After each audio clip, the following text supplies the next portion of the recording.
What's up, everybody? Welcome back to another video. This video is Feel the Glow, the Naomi story, full career documentary. This video was suggested by a handful of you guys, so I can see that you guys really wanted to watch this, so now here it is. If you guys have any other suggestions, please put them in the comment section below or on my post on my channel, and yeah, let's get into it. Over the past decade, Naomi has become one of the all-time greats of WWE's women's division. Yes, from her time spent in the original incarnation of NXT, all the way to becoming a multiple-time champion and beyond, Naomi has been on one hell of a ride. But how did she get to this point? Well, join us today as we take a deep dive into her entire career journey so far in Feel the Glow, the Naomi story. Trinity McRae was born on November 30th, 1987 in Sanford, Florida, and it was there that, while studying at high school, she would develop an early interest in dancing. In fact, she'd get so heavily into dance at this period that, soon after graduating, she'd start working as a background dancer, most notably for rapper Flo Rida. Come August of 2009, however, the youngster would start following a different career path as, soon after this, she was scouted by WWE, with them from there signing her up to a developmental contract and sending her over to Florida Championship Wrestling so she could learn the ropes. And quickly falling in love with the ways of the ring then, Trinity would continue to work on honing her skills as she I always like watching people's come-up stories. It's actually pretty interesting on what they were doing before and then how they got into what they got into. Prepared for her debut match later that October, a match which saw her team up with Alex Riley to take on AJ Lee and Brett DiBiase. After that, she'd return to her training sessions for a while, all before eventually getting a chance to get involved in some singles action when she faced off against Serena Deeb on the June 20th, 2010 episode of FCW TV. And on this night, despite going up against a far more experienced opponent, Naomi would actually be able to pick up not only the win, but the honor of becoming the inaugural FCW Divas Champion.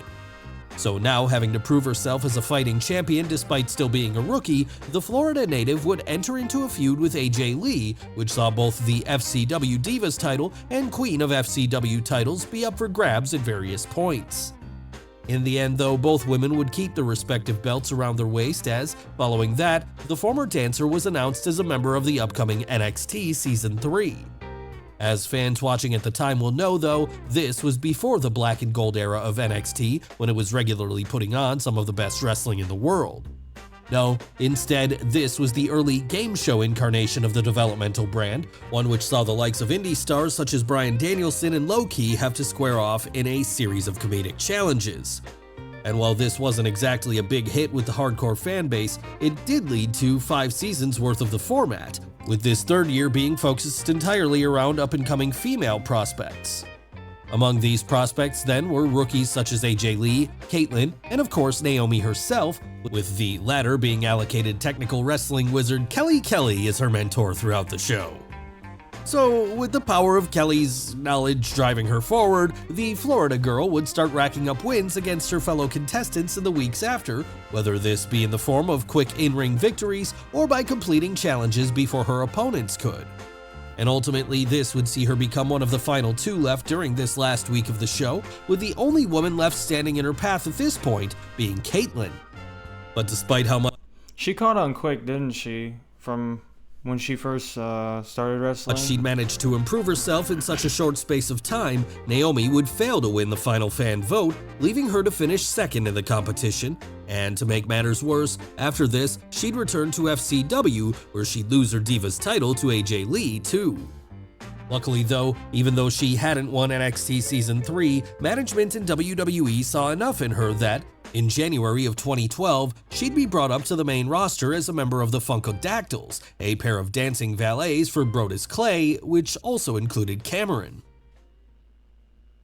And this wouldn't be the first time that Naomi and Cameron had worked together as it happened because, while in FCW, the two had briefly teamed up as the Booty Poppin' Dance Group, together picking up wins against the likes of Oksana, Maxine, Leah West, and Ivelisse. So, already having built a chemistry together then, the two would go on to even greater success on the main roster when, after debuting on the January 9th episode of Raw, they'd spend the next few weeks dancing both Brodus and his mama out to the ring. Then at the pre-show for the Tables, Ladders, and Chairs pay-per-view on December 16th of that year, they finally got to make their in-ring debut when they took part in a Santa's Little Helper match, basically a battle royal where all the women on the roster were dressed as Santa Claus. Yes, this was still the era of WWE where women's wrestling was treated like little more than titillation for the men watching, but doing the best she could with what she had to work with, Naomi was able to ultimately win this battle royal, booking herself a shot at the then Divas champion Eve Torres later that night.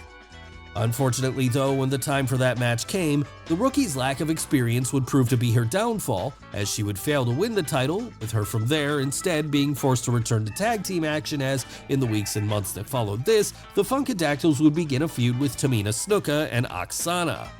And this would all eventually lead to a tag team match between the two sides on the February 6, 2013 episode of Main Event, a match that the two dancers were able to win in the end.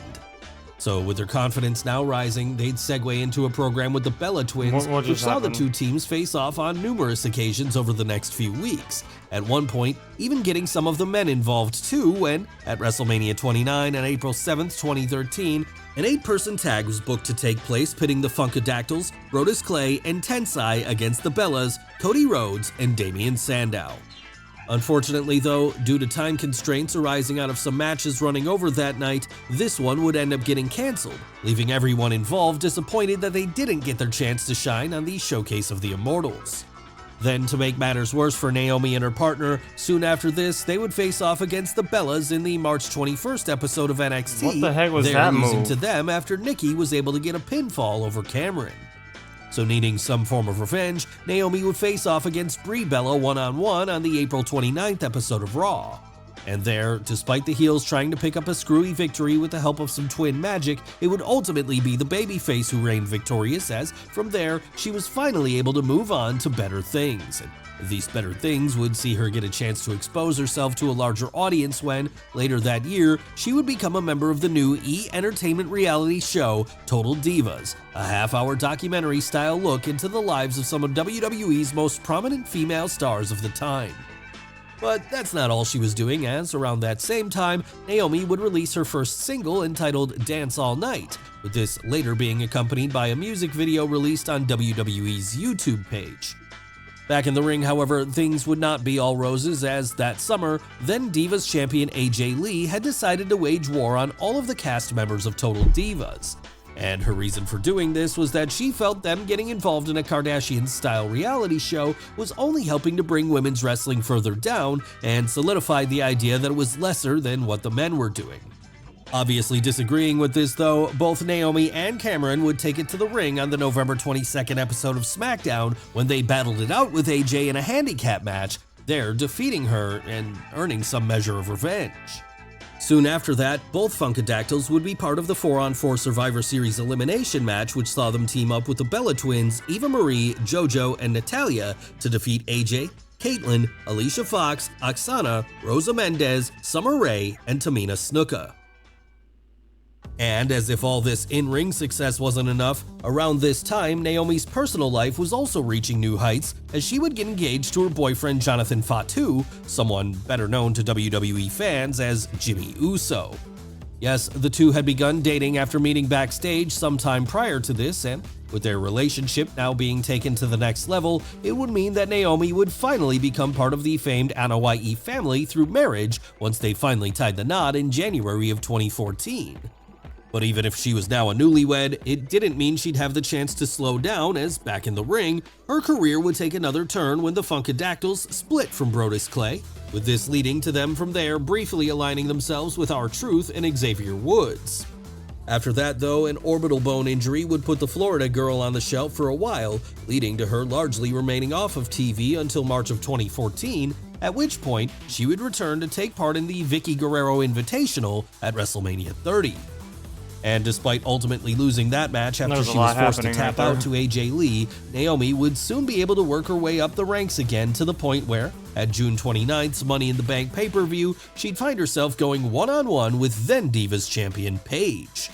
During that bout though, it would be the anti-diva who proved to be the better woman come the end, and after a battle which raged for 7 minutes and 2 seconds, she was able to retain her title. And as if that wasn't bad enough, of course, by now it was clear that the Florida native was the real star of the duo though, and so when things eventually blew up and the two had a singles match at the July 20th Battleground pre-show, it would be her who got the win. Then continuing to build on this momentum from there, she'd pick up another victory over Cameron on the September 15th episode of Raw, all before ending up being the one to get the winning pinfall over Paige during the 4-on-4 elimination match at that November's Survivor Series. Following this, her real-life relationship to Jimmy Uso would finally be acknowledged on screen when, just 1 month later, she'd get involved in his and Jay's feud with The Miz. And that would ultimately lead to her being cost a shot at the WWE Divas title when, upon facing Nikki Bella for the belt on the December 16th episode of SmackDown, she'd be distracted by The Miz at ringside for long enough to get pinned.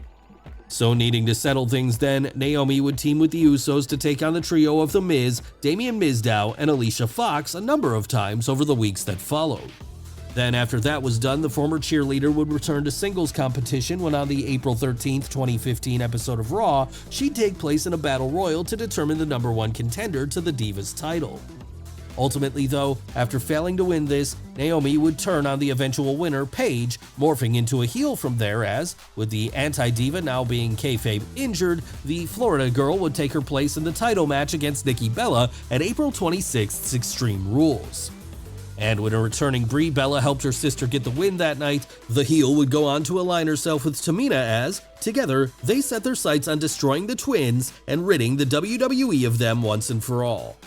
In the end, this would prove to be easier said than done as, despite defeating the babyface duo at March 17th's Payback, Nikki would be able to retain her title during the subsequent one-on-one encounter with Tamina.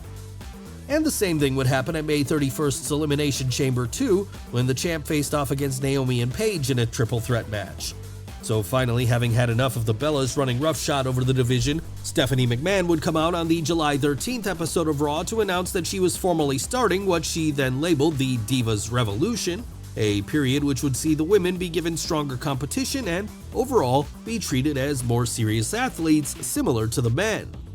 So to start this revolution off with a bang, Stephanie would call Sasha Banks, Becky Lynch, and Charlotte Flair up to the main Anybody who can get into a ring and do all that stuff, respect. roster. From there, letting things devolve into faction warfare as the Bellas and I don't know why there was a divide between men and women. Alicia Fox found themselves feuding with both the trio of Charlotte, Becky, and Paige, and Sasha, Tamina, and Naomi. Anybody who can get into a ring and perform for non-stop for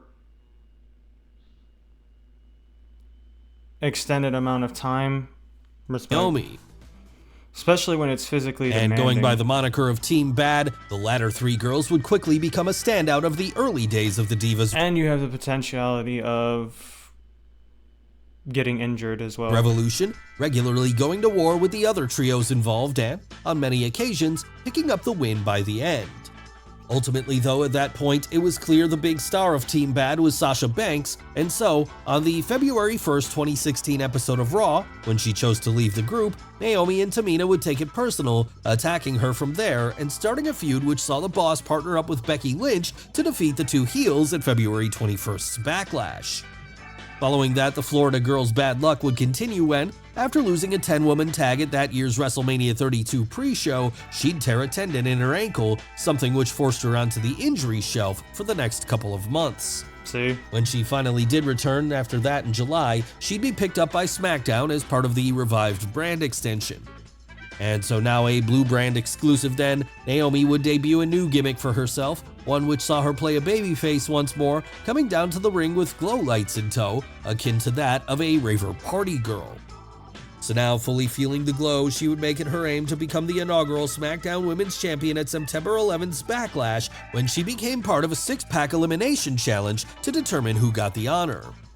And despite being in the ring with the likes of Becky Lynch, Alexa Bliss, Nikki Bella, and Carmella that night, Naomi would put on a strong effort, at points looking like she might even win the whole thing, up until she was eventually eliminated by Natalya, that was. Following that, she'd take place in that November Survivor Series 4-on-4 elimination match, teaming up with Becky Lynch, Alexa Bliss, Carmella, and Natalya to represent Team SmackDown.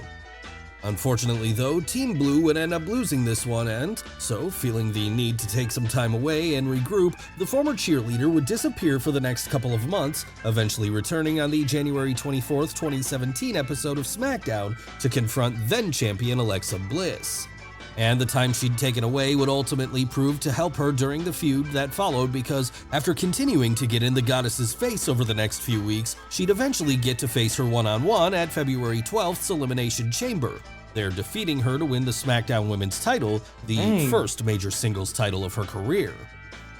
Unfortunately though, Naomi would have to forfeit the title the following week on SmackDown due to injury, with Alexa Bliss winning back the newly vacant title later that same night. All of this would lead to WrestleMania 33, where in a six-pack challenge, Naomi would win back the title she never lost, walking out of the Showcase of the Immortals on top of the division. Yes, it had been a long journey in getting there, one which had seen her develop right in front of fans' eyes. Is that title and this, of course, had allowed those fans to develop a special bond with the Florida girl, so that, as she continued to defend her title over the next few months, they'd be in her corner every time, cheering her on to get the win as she took on the likes of Lana.